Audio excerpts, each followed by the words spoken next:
안녕하십니까, 전학도 교수입니다. 이번 시간은 여러분들과 수질오염 공정시험법 총칙에 대해서 공부를 하도록 하겠습니다. 자, 먼저 우리가 총칙에서 정하고 있는 목적에 대해서 한번 살펴보면, 이 시험 기준은 환경 분야 시험이나 검사 등에 관한 법률에 따라서 당연히 수질오염 물질을 측정을 하게 되죠. 수질오염 물질을 측정함에 있어서 가장 중요한 게 뭐냐면 측정의 정확성과 통일성을 유지하는 것이 가장 중요해요. 그래서 측정의 정확성 및 통일성을 유지하기 위한 제반 사항에 대해서 규정함을 목적으로 하게 됩니다. 자, 그리고 농도 표시를 보시게 되면 가장 먼저 백분율이라는 농도 표시가 나와요. 일반적으로 여러분들이 백분율이라고 하면 퍼센트 기호를 사용을 하는 것을 이야기를 하는 거죠.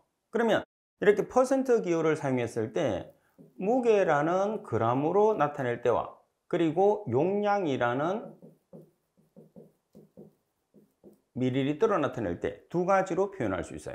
그러면 우리가 무게라는 것은 웨이트라고 나타내죠. 그래서 웨이트의 약자를 사용해서 W, 그리고 용량이라는 것은 볼륨이라고 그러죠. 볼륨의 약자를 사용해서 V로 표현을 합니다. 따라서 우리가 나타내는 백분율은 네 가지로 표현할 수 있는데 W per W 퍼센트, W per V 퍼센트, 그리고 V per V 퍼센트, 그리고 V per W 퍼센트, 이렇게 네 가지로 표현을 하게 되죠. 그래서 이렇게 네 가지로 표현하는 방법을 지금 여러분들과 같이 공부를 하도록 하겠습니다. 첫 번째 보시면 용액 100ml 중에 성분 무게 그램 또는 기체 100ml 중에 성분 무게 그램이라고 그랬어요. 자, 이 내용은 용액이나 기체 100ml 중에 성분 무게 그램이라고 그랬단 말이에요. 그러면 그램이라는 것은 W, 그리고 밀리리터라는 것은 V로 표시할 수 있으니까 W per V 퍼센트로 우리가 표기를 할 수 있는 거예요.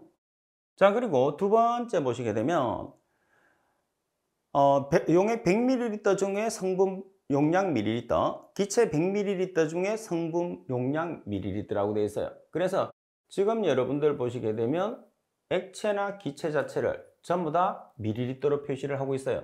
그러면 100ml 중에 용량 밀리리터로 표시를 해놨으니까 따라서 밀리리터는 V, 밀리리터는 V, 따라서 V per V 퍼센트로 우리가 표시를 한다는 거죠. 자, 그리고 세 번째 보시게 되면 용액 100g 중에 성분 용량 밀리리터. 자, 여기서 용액 100g 중에 성분 용량 밀리리터예요. 그럼 어떻게 사용하면 되죠? 100ml의 100g 중에 성분 용량 밀리리터라고 표기했어요. 자, 그러면 밀리리터는 V, g은 W. 따라서 V per W 퍼센트로 표시를 할 수가 있다는 소리예요. 그죠? 자, 이렇게 표시를 하면 V per W. 자, 그리고 마지막으로 용액 100g 중에 성분 무게 g이라고 그랬어요. 용액 100g 중에 성분 무게 g. 자, 그러면 100g 중에 성분 무게 g으로 표시하니까 실제로 어떻게 나타내는 거죠? W per W 퍼센트로 표시를 할 수가 있다는 뜻입니다. 그죠? 자, 그래서 이런 내용 같은 경우에서는 밀리리터는 V로 표시를 하고, 그리고 g으로 나오게 되면 W로 여러분들이 분자 분모의 W와 V 중에서 g은 W, 밀리리터는 V로 표기를 해주시면 된다는 겁니다. 자, 그러면 시험에서는 주로 어떤 내용이 나오느냐 하면 우리가 일반적으로 용액이라는 말을 써요. 그래서 용액의 농도를 나타냈을 때 보통 퍼센트로 나타내잖아요. 그럼 단서를 주지 않아요. 그래서 별다른 단서가 주어지지 않을 때 W per V 퍼센트로 나타낸다고 그러는데 이 내용이 시험에서 잘 나오는 거죠. 그러면 이 내용은 뭐냐면 실제로 우리가 용액을 하나 만들어 볼게요. 20%짜리 NaOH. NaOH라는 것은 가성소다입니다. 조제를 한번 해볼게요. 자, 우리가 100ml 플라스크가 있어요. 그럼 이 100ml 플라스크에 NaOH 20g을 달아서 집어넣습니다. 자, 그리고 여기에 뭐를 가하죠? 정류수. 정류수나 정제수. 보통 요즘은 이제 정제수를 많이 쓰죠. 정제수를 넣어서 표선을 채워요. 자, 이렇게. 그래서 표선을 이렇게 가득 채우게 되면 이 용액이 20%짜리 NaOH 용액이 되는 거예요. 그래서 20%짜리 NaOH는 100g 중에 지금 우리가 표현을 했을 때 100ml의 NaOH가 몇 g이 들어가는 거예요? 20g이 들어가는 거예요. 그래서 다시 말하면 NaOH 20g을 물에 녹여서 표선까지 채우는 거죠. 그 표선이 100ml가 되는 거예요. 그래서 우리가 표시를 하면 어떻게 표시를 할 수 있어요? 20g은 W, 100ml는 V. 그래서 일반적으로 단서가 주지 않는다 하더라도 우리가 농도나 용액이라고 표시를 하게 되면 W per V%로 표기를 한다는 것을 여러분들이 꼭 기억을 해 주셔야 됩니다. 자, 문제를 여러분들이 한번 보겠습니다.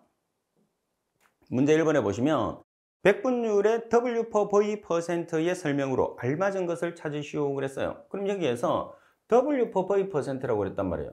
그러면 W 나누기 V가 되잖아요. 분모는 항상 100분율이니까 100을 기준을 해요. 그럼 분모에 뭐가 있어요? V, 그럼 밀리리터. 그리고 분자에는 W, 그러면 g이 들어가 있는 거죠.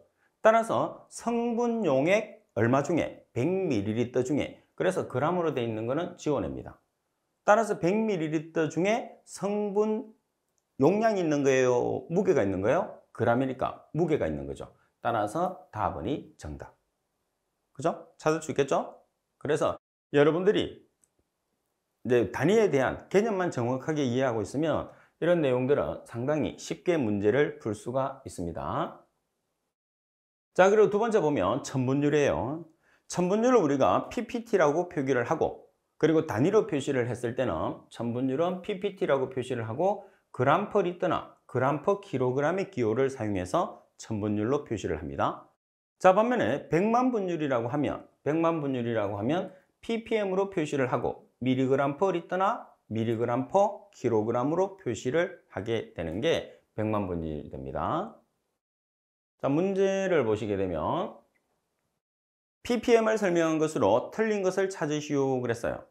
자, 먼저 가번에 보시게 되면 ppm과 ppb는 얼마 차이가 나느냐 하면 10의 3승 차이가 나거든요. 그래서 ppm과 ppb의 상관관계가 있어요.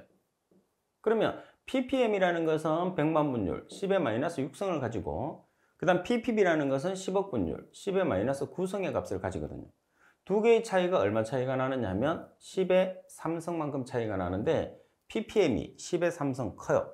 따라서 여러분들이 전환을 시켰을 때는 ppm에 10의 3성을 곱하면 ppb가 됩니다. 반면에 ppb에서는 10의 마이너스 3성을 곱하게 되면 ppm으로 전환이 된다는 것을 기억을 해야 돼요. 그래서 ppb의 농도의 1000배다. 맞죠? ppb에 비해서 ppm이 1000배 큽니다. 자, 그리고 답은 100만 분율이라고 한다. 맞습니다.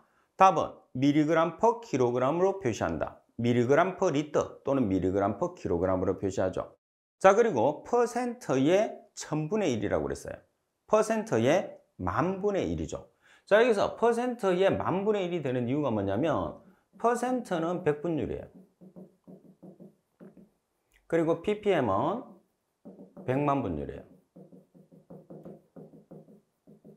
자, 100분율이라는 것은 10의 마이너스 2성, 100만 분율이라는 것은 10의 마이너스 6성이죠. 따라서 두 개의 값의 차이는 10의 4성만큼 뭐가 크죠? 100분율, 퍼센트가 커요. 자, 따라서 단위를 환산했을 때 퍼센트를 ppm으로, ppm을 퍼센트로 전환을 했을 때 퍼센트를 ppm으로 전환하기 위해서는 10의 4성을 곱해주시면 돼요. 반대로 ppm을 퍼센트로 전환했을 때는 10의 마이너스 4성을 곱해주면 되겠죠. 따라서 1000분의 1이 아니고 10의 4성, 다시 말해서 만분의 1이다 이렇게 되기 때문에 라번이 정답입니다. 이 문제도 마찬가지예요. 여러분들이 기본적인 정의를 이용을 해서 ppm과 퍼센트의 상관관계 또는 ppm과 ppb의 상관관계를 이용해서 문제를 푸는 거죠. 그래서 단위 개념은 여러분들이 정확하게 기억을 해 주시는 게 문제를 푸는데 아주 중요하다 이렇게 보시면 됩니다. 자, 그리고 10억 분율이라고 표시를 했습니다. 자, 10억 분율은 ppb로 표시를 하고 단위는 마이크로그램 퍼 리터나 마이크로그램 퍼 킬로그램으로 우리가 표시를 하게 되죠. 자, 그리고 기체중의 농도는 표준 상태를 기준합니다. 그런데 표준 상태라는 것은 0도씨 1기압이잖아요. 0도씨 1기압인데 여기서 보시면 기체라는 말이 나와 있어요. 우리가 지금 배우고자 하는 파트는 기체 파트가 아니고 뭐예요? 액체, 수지를 배운단 말이에요. 그렇지만 왜 여기서는 정의상에서 기체가 나와 있느냐 하면 액체는 표준 상태라는 부피의 변화가 없는 비압축성 물질이기 때문에 우리가 온도, 압력을 표시를 할 수가 없어요. 그래서 기체 상태에서 표준 압력을, 우리가 표준 상태를 규정을 하게 됩니다. 그래서 여러분들이 오답으로 자주 나오니까 여러분들이 조심을 좀 해주셔야 돼요.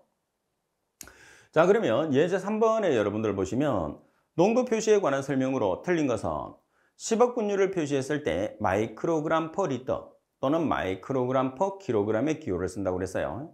자, 그리고 1000분율을 표시했을 때는 그램 퍼 리터 또는 그램 퍼 킬로그램, 용액의 농도는 퍼센트로만 표시했을 때 V 퍼 V 퍼센트와 W 퍼 W 퍼센트를 나타낸다고 그랬는데, 용액의 농도를 퍼센트, 다시 말해서 단서가 주어지지 않은 상태에서는 우리가 20%짜리 NaOH 용액 만들어 봤잖아요. 100ml에 20g을 녹이는 게 되는 거예요.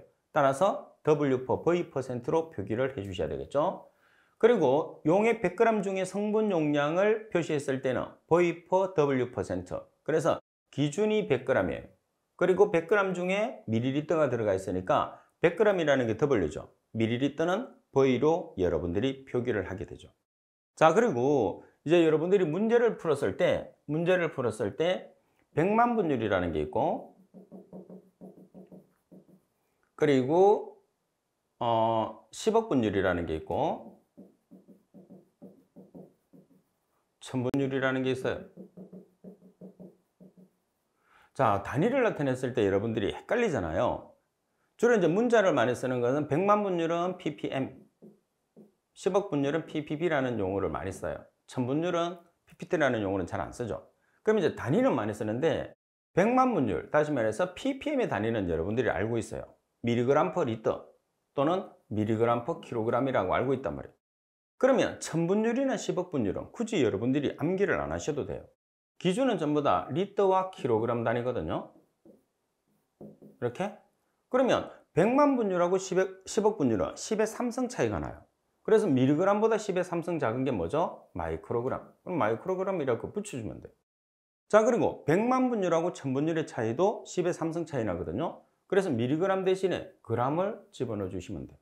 이렇게 해서 1000분율, 100만 분율, 10억 분율이라는 단위를 여러분들이 아주 쉽게 나타낼 수가 있다는 거죠. 그래서 이 내용 자체를 뭐 굳이 1000분율은 ppt로 표기를 하셔도 돼요. 그래서 1000분율은 ppt, 100만 분율은 ppm, 10억 분율은 ppb라고 표시를 하시고, 단위를 표시했을 때 하나씩 1000분율에 해당하는 단위와 100만 분율에 해당하는 단위와 10억 분율에 해당하는 단위를 각각을 기억하게 되면 여러분들이 힘드니까 아예 기준을 잡는 거예요. 우리가 제일 많이 사용하는 게 100만 분율이라는 단위를 제일 많이 쓰니까 이 100만 분율의 단위를 놓고 뭐만 바꿔주는 거죠? 분자에 있는 단위만 바꿔주는 거예요. 그래서 말씀드린 것처럼 1000분율은 100만 분율에 비해서 10의 3성 크니까 밀리그램보다 10의 3성 큰 단위를 적어주고, 그 다음에 10억 분율은 100만 분율에 비해서 10의 3성 작으니까 밀리그램보다 10의 3성 작은 마이크로그램 단위를 넣어주면 우리가 나타내는 1000분율과 100만 분율과 10억 분율에 대한 단위를 별도로 여러분들이 암기를 하지 않으셔도 돼요. 많이 헷갈립니다. 이런 내용들이 정확하게 개념을 정리를 안 해주시면.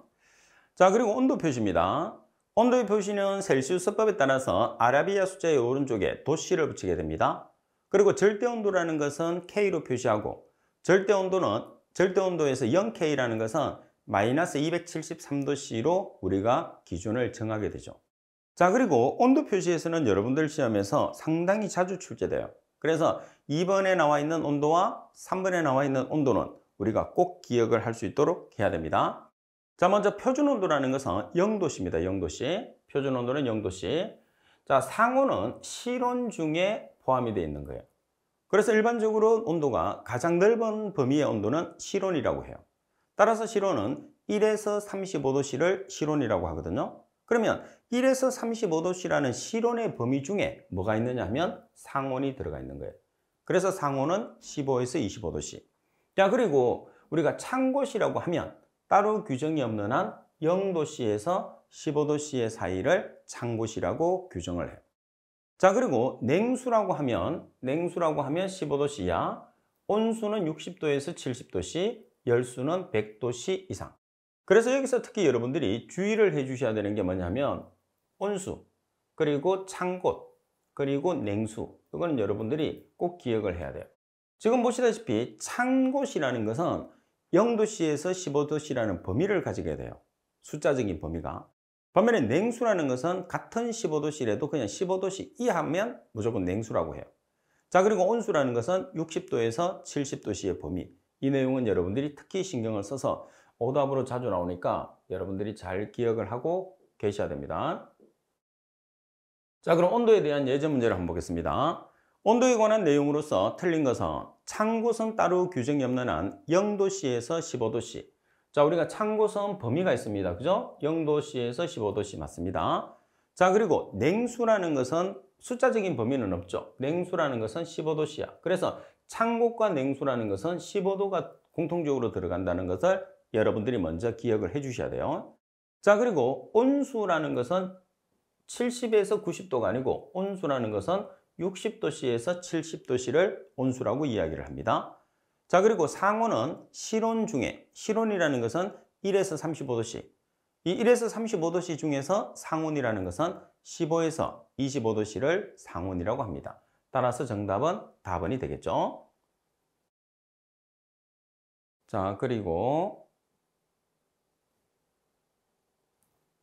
네 번째 보시면 수욕상 또는 수욕 중에서 가열한다고 되어 있어요. 가열한다고 하면 무조건 몇 도씨에서 가열하는 거죠? 당연히 100도씨죠. 그래서 끓는다든지 끓는다, 가열한다, 뭐 전기 이런 말이 나오면 전부 다 몇 도를 기준하느냐면 100도를 기준하시면 됩니다. 자, 그리고 5번도 상당히 중요해요. 각각의 시험은 따로 규정이 없는 한, 규정이 없으면 어디서 조작하느냐 하면 상온에서 조작합니다. 상온이라는 것은 몇 도에서 몇 도를 이야기하죠? 15도씨에서 25도씨를 상온이라고 해요. 그래서 특별한 조건이 없으면 상온 15도씨에서 25도씨에서 조작을 하고, 자, 조작 직후에 그 결과를 관찰한 다음에 온도에 영향이 있는 경우가 있어요. 자, 온도에 영향이 있는 것의 판정은 뭐를 기준을 하느냐면 표준 온도를 기준한다는 거죠. 여기서 표준 온도는 몇 도를 표준 온도라고 그래요? 0도씨를 표준 온도라고 그래요. 그래서 특별하게 규정이 없는 경우에서는 우리가 상온에서 조작을 하고, 온도에 영향이 있는 것의 판정은 표준 온도를 기준으로 해서 하는데 표준 온도는 0도씨를 이야기한다는 거 꼭 기억하세요. 자, 그럼 예제 5번에 보시면 갈로 안에 옳은 것은 재반시험 조작은 따로 규정이 없는 한 어디서 실시하느냐 하면 상온에서 실시한다고 되어 있어요. 조작 직후에 그 결과를 관찰한 것으로 한다. 단 온도에 영향이 있는 것의 판정은, 자, 지금 온도에 영향이 있어요. 그럴 때의 판정은 어떤 온도를 기준한다고 그랬죠? 표준 온도라는 0도씨를 기준한다고 되어 있기 때문에 나번이 정답이 되는 겁니다. 자, 그리고 기구 및 기기나 기구에 관계되는 내용들은 국가검증을 필요한 것을 사용해야 된다는 내용이고 별다른 내용은 없으니까 넘어가셔도 됩니다. 자, 기기에 대한 내용을 참고적으로 한번 보시면 공정시험 기준의 분석 절차 중에서 일부 또는 전체를 자동화한 기기가 정도 관리 목표 수준에 적합하고 그 기기를 사용한 방법이 국내외에서 공인된 방법으로 인정되는 경우에서는 이를 사용할 수 있게 되어 있어요. 그래서 국내뿐만 아니고 국내외에서 공인된 방법은 우리가 인정을 해줍니다. 그리고 연속 측정 또는 현장 측정의 목적으로 사용되는 측정기는 공정시험 기준에 의해서 측정치와의 정확한 보정을 행한 후에 할 수가 있습니다. 보정을 반드시 해야 됩니다.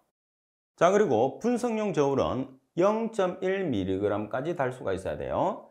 그리고 분석용 저울 및 분동은 국가 검증을 필요한 것을 반드시 사용을 해야 되죠. 그래서 일반적으로 0.1mg이라고 하면 여러분들 저울에 0.001g까지 측정이 가능하다고 표기가 되어 있어요. 그래서 실제로는 0.001g이라고 우리가 표현을 해줘야 되죠. 소수 넷째 자리까지 저울이니까 0.0001g이네요.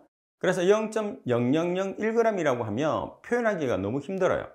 그래서 미리그램으로 바꿉니다. 그러면 이 값을 미리그램으로 바꾸면 어떻게? 0.1mg이 되는 거죠.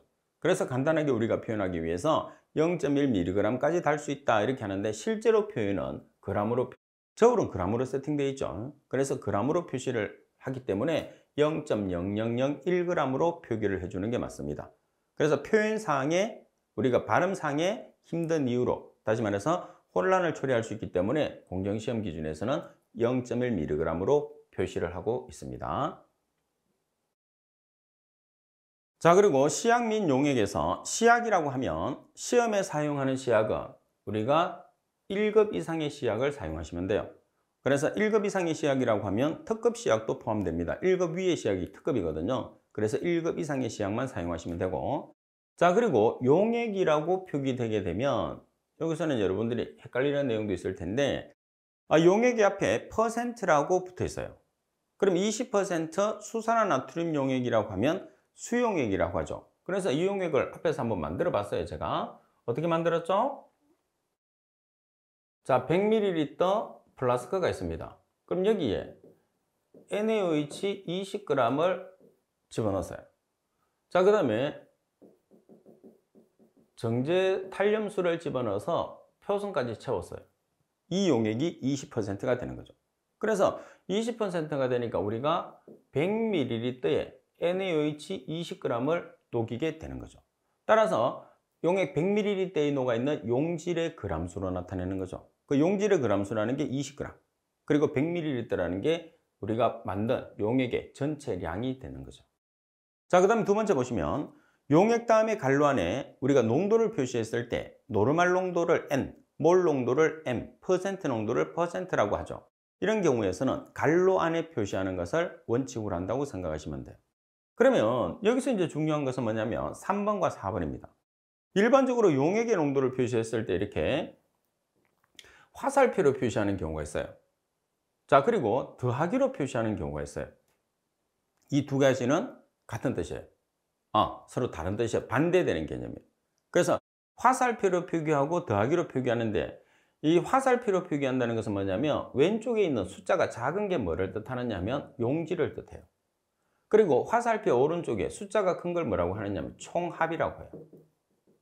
그래서 1에서 10이라고 하면 용질 일용량을 우리가 용매에 녹여서 전체를 10용량을 만들었다는 뜻입니다. 반면에 이렇게 염산 1 플러스 2 플러스로 하면 앞에 있는 게 뭐냐 하면 용질이에요.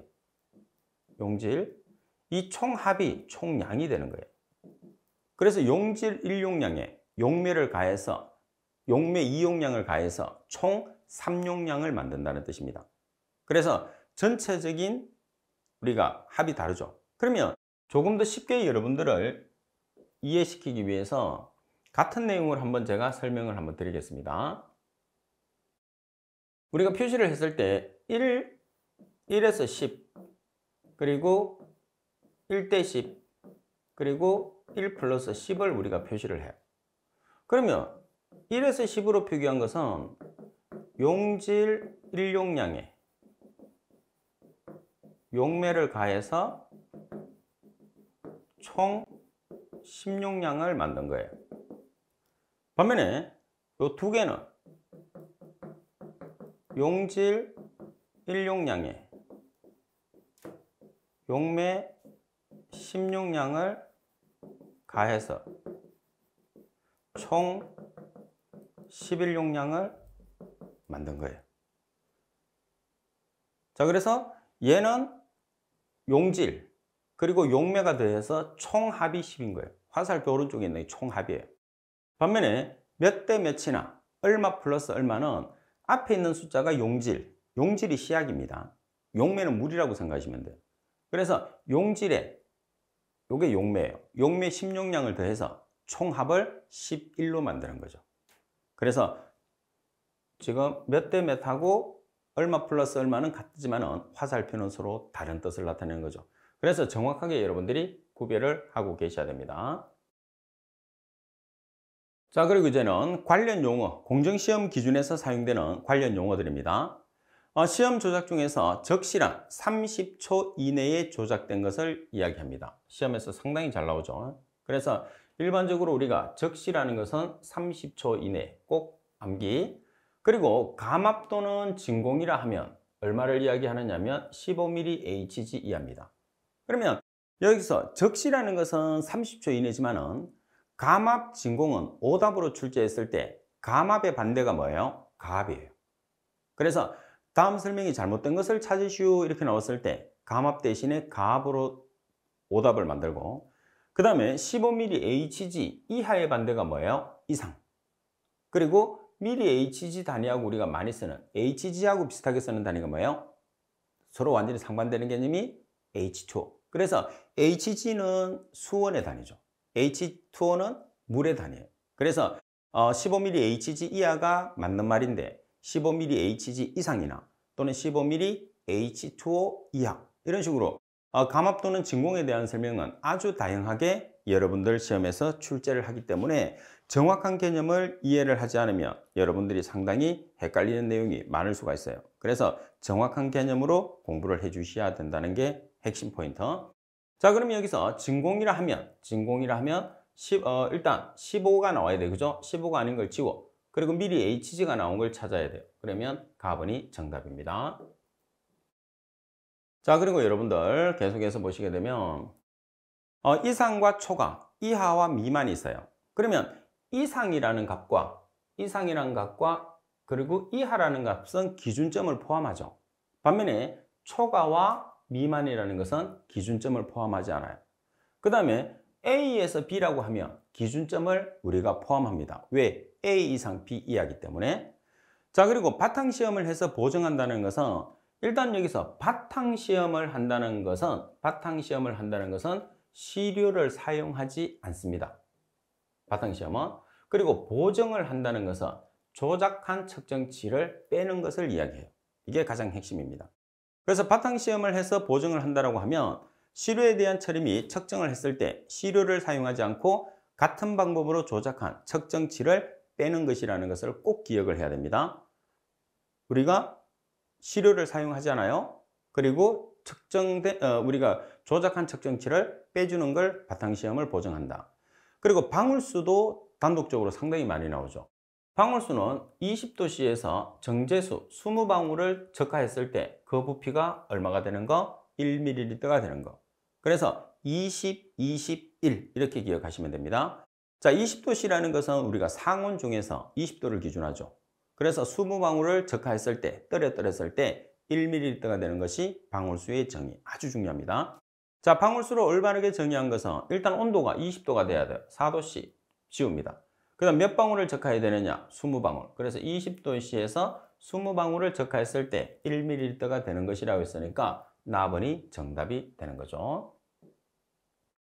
자, 그리고 6번에 보시면 항량으로 될 때까지 건조한다는 말이 있어요. 그러면 1시간을 더 건조를 시킵니다. 1시간을 더 건조를 시켰을 때 매 g당 0.3mg 이하를 항량이 될 때까지 건조한다는 말을 써요. 이 문구도 상당히 중요해요. 자, 그러면 항량이 될 때까지를 우리가 문제로 보시게 되면 항량으로 될 때까지 강렬한다는 의미는, 자, 우리가 1시간을 더 건조를 시켰어요. 1시간을 더 건조를 시켰을 때 매 g당 차이가 얼마가 되는 거죠? 0.3mg 이하니까 나번이 정답이 되는 거죠. 자, 그리고 여러분들 계속해서 보시게 되면 7번하고 8번은 여러분들이 참고적으로 보시고, 정밀히 단다, 무게를 정확히 단다, 정확히 취한다. 그래서 9번과 10번 같은 경우에서는 고체를 이야기하는 거예요. 그리고 정확하게 취한다는 것은 11번은 액체를 뜻하는 거예요. 그러면 고체를 이용하니까 저울을 사용하겠죠. 액체를 취하게 되면 피펫을 쓰거든요. 따라서 정밀히 단다 하면 규정된 양의 시료를 취해서 뭐를 이용을 하느냐면 저울을 이용해 화학저울이나 미량저울로 측량, 다시 말해서 측정하는 것을 의미합니다. 반면에 무게를 정확히 단다고 하면 규정된 수치의 무게를 숫자를 기준해요. 0.1mg까지 다는 것을 이야기를 해요. 그래서 정밀히 단다고 하면 저울이 나와야 됩니다. 핵심은 저울이에요. 그리고 정확히 단다고 하면 숫자가 나옵니다. 0.1mg. 꼭 기억하세요. 정밀히 단다, 저울. 정확히 단다, 0.1mg. 반면에 정확히 취한다는 말이 있어요. 취한다는 것은 액체를 뜻하는 거거든요. 그래서 액체를 부피 피펫으로 눈금까지 취하는 것. 그래서 여기서 사용하는 것은 홀 피펫이 아니고 부피 피펫이라는 것도 꼭 기억을 해 주셔야 돼요. 자, 문제 9번. 정확히 취한다고 하면 규정된 양의 액체를 무엇으로 눈금까지 취하느냐고 그랬어요. 그래서 취한다 그랬으니까 액체를 취하는 거거든요. 따라서 피펫은 피펫인데 어떤 피펫이냐면 부피 피펫으로 우리가 취하게 된다는 거죠. 답번이 정답. 자, 그리고 11번. 약이라고 하면 기재된 양에 대해서 플러스 마이너스 10% 이상의 차이가 있어서는 안 돼요. 그래서 약이라고 붙일 수 있는 것은 플러스 마이너스 10% 이내라는 거죠. 자, 문제 10번에 보면 공정시험 기준에서 사용되는 용어의 약에 대한 용어의 정의로 옳은 것은, 그래서 약자라는 것은 플러스 마이너스 몇 퍼센트 이내? 10% 이내. 따라서 10% 이내는 정답이 라번이 되는 거죠. 그래서 공정시험 기준에서 용어편 같은 경우에서는 여러분들이 조금만 신경을 써서 암기를 해놓으면 문제를 정확하게 풀 수가 있습니다. 자, 그리고 냄새가 없다라고 기재한 것은 냄새가 없거나 거의 없는 것을 뜻합니다. 냄새가 아예 없거나 또는 거의 없는 것을 냄새가 없다라고 표시해요. 그리고 시험에 사용하는 물은 따로 규정이 없는 한 정류수나 정제수 두 가지를 주로 사용하죠. 자, 문제 11번. 수주로인 공정시험 기준 총칙에서 용어의 정의가 틀린 것은 무게를 정확히 단다 하면 규정된 수치의 무게를 0.1mg까지 단다. 그래서 정확히라는 말이 나오면 0.1mg. 그죠? 정밀이라는 말이 나오면 저울. 그리고 시험 조작 중에서 적실한 30초 이내. 자, 적실한 30초 이내. 그리고 바탕시험을 하여 보정한다 하면 시료를 사용을 하여. 자, 바탕시험이라는 것은 시료를 사용하지 않습니다. 그리고 보정을 한다라는 것은 측정치를 우리가 빼주는 것을 뜻하는 거죠. 그죠? 그 다음에 항량으로 될 때까지 건조한다 하면 1시간 더 건조하거나 또는 강렬했을 때 전후 무게차가 매 그램당 얼마? 0.3mg 이하를 이야기를 하는 거죠. 자, 그래서 1시간 더 건조를 시켰을 때 전후 무게차가 그램당 0.1이 아니고 0.3입니다. 자, 0.3mg 이하를 우리가 이야기하죠. 그래서 지금 11번 같은 경우에서는 정답이 2개입니다. 정답이 2개이기 때문에 여러분들이 2개 중에서 1개만 체크를 하시면 돼요. 그래서 이거는 제가 수정을 해 놓도록 하겠습니다. 여기서는 답번이 정답이니까 답번으로 정답을 하고, 그 다음 이 내용은 0.3mg으로 수정을 여러분들이 하는 것으로 해서 일단 수정을 여러분들이 해 놓으십시오. 자, 그 다음 9번에 보시게 되면 용기입니다. 용기.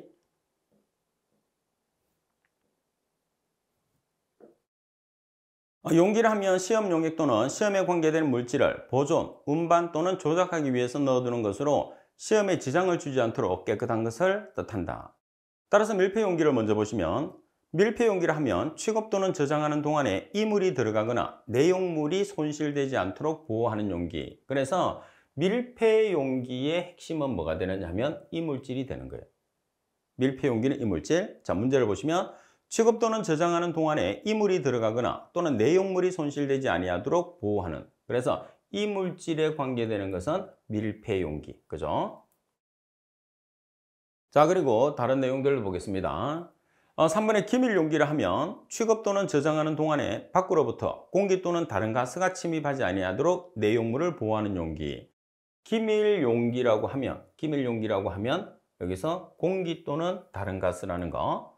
그리고 4번에 밀봉 용기를 하면 취급 또는 저장하는 동안에 기체 또는 미생물이 침입하지 아니하도록 내용물을 보호하는 용기. 여기서 밀봉 용기라고 하면 기체 또는 미생물이에요. 자, 여기서 밀폐 용기는 우리가 자주 쓰기 때문에 잘 알아요, 여러분들이. 이물질. 자, 그럼 이 두 가지가 헷갈리는데 구별하는 방법은 기밀 용기의 기 그리고 공기의 기를 계속 연관을 지어서 찾으면 돼요. 기밀 용기의 기, 공기의 기, 그리고 밀봉 용기에서 시작하는 미, 그리고 미생물의 미. 그러면 이렇게 두 가지만 연결해 놓으면 기밀 용기는 공기, 밀봉 용기는 미생물. 절대로 헷갈리지 않습니다. 헷갈리지 않아야지 답을 우리가 잘 찾게 되는 거죠. 자, 그러면 13번 문제를 보시게 되면 취급 또는 저장하는 동안에 기체 또는 미생물이 침입하지 아니하도록 내용물을 보호하는 용기다 그랬어요. 그러면 지금 여기서 미생물이 나왔죠. 미생물. 기체 또는 미생물. 그래서 미.